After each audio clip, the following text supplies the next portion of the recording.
Reciprocal teaching is a process that students engage in to help them improve their comprehension of difficult texts. In this first of two segments, Stephanie explains to the class how this process works, followed by a group session of reciprocal teaching in action. There's a definite protocol followed during the session which involves a high level of student participation, talk, and thinking. The end goal of using this strategy is for students to independently and naturally follow the steps to deepen their understanding of any text format. So over the last few weeks, we've been working with a process called reciprocal teaching. And reciprocal teaching has 4 phases, 4 stages. Okay? What is the first stage in reciprocal teaching? Nina? Predicting. Predicting. And what is it that we do when we're predicting? What are we doing when we're predicting? Michael? You take a guess about what the text is going to be about. Okay, you're guessing what the text is going to be about, and you're using the cover, the back cover, table of contents. You're scanning the text to kind of take a guess, like you said, about what the text is going to be about. Now, in reciprocal teaching, you actually take your before reading prediction, and then afterwards, you confirm or reject your prediction after you've read the text. So before you read the text, you make your prediction. After reading it, you confirm or reject your prediction. What is the next stage in reciprocal teaching?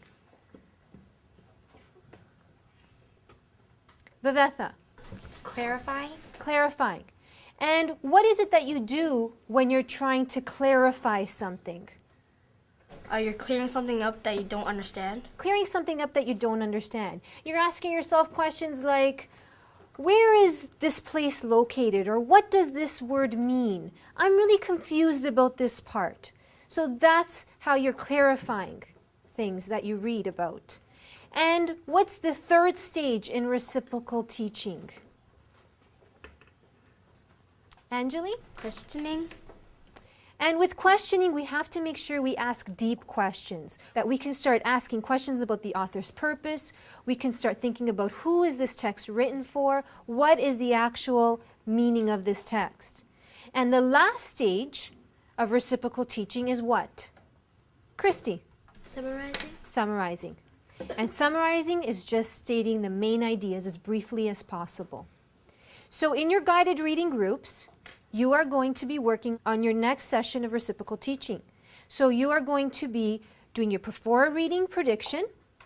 You are going to read the selection that was given to you. And then on your graphic organizer, you are going to complete your after reading prediction, any clarifications you need, any questions you have, and you're going to summarize the text. Are there any questions? While you're working on your reciprocal teaching, I'll be meeting with a group. A small group of students engage in a reciprocal teaching session to support each other in making meaning of a non-fiction text. They predict what the text will be about, clarify areas that are confusing, and ask questions to make meaning. Students give evidence to support their ideas and listen attentively to the thoughts of others. Students reflect on the impact of using reciprocal teaching as a mode of increasing comprehension.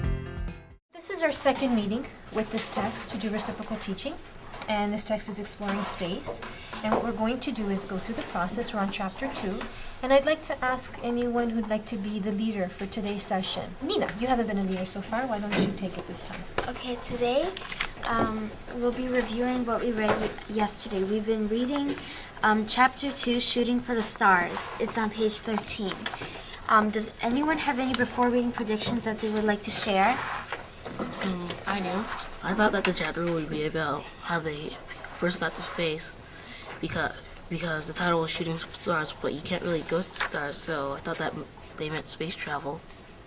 My prediction for this part of the text was I thought this text was going to be about different types of stars and how they are identified. I predicted this because in the title it contains the word stars. Also, I skimmed through the text and I saw pictures of animals. I know that constellations create images, but not only of animals, but also of objects. Lastly, I saw a picture of a boy and a girl. using space technologies to look in the sky, which looks like it's filled with stars. After reading the text, does anyone have anything that they would like to share? I like to confirm my part of my prediction when I said the text would be about stars, because inside the text it did talk about different kinds of stars. I would also like to reject my part of my prediction when I said it would be about shooting stars, because it wasn't about shooting stars and it wasn't only about stars. I would like to confirm my prediction that it was about stars. However, it was also about how students make rockets and a timeline of space. I did not predict that, so yes. Does anyone have any clarifying that they would like to know about words or the text? On page 14, one of the stories, it mentioned Jupiter. I'd like to know what Jupiter is. Is it a name or a planet? I think that Jupiter is actually named after a planet, but it's actually named as a god because it says the king of the gods. And Jupiter, as we all know, is one of the biggest planets in the solar system, so that's probably why they called it the king, because Jupiter is also the biggest. I wondered, what does a phase naked eye mean on page 15? I think that the naked eye means that without using anything like telescopes, because in the past few centuries we've been using things to enhance the way we look at space. That's right, and in this section of the text, it's about Galileo before he created the telescope. So before he created the telescope, there were no technologies, so you would use the naked eye. I would also like to know what multi-stage means. I think that multi-stage means that there are many stages, because my prior knowledge that I know that the word multi means many. I'd like to add on to what Rebecca said, because in the picture you could see that it's dropping different parts of the body of the rocket, so that it has enough fuel to make it all the way to the moon.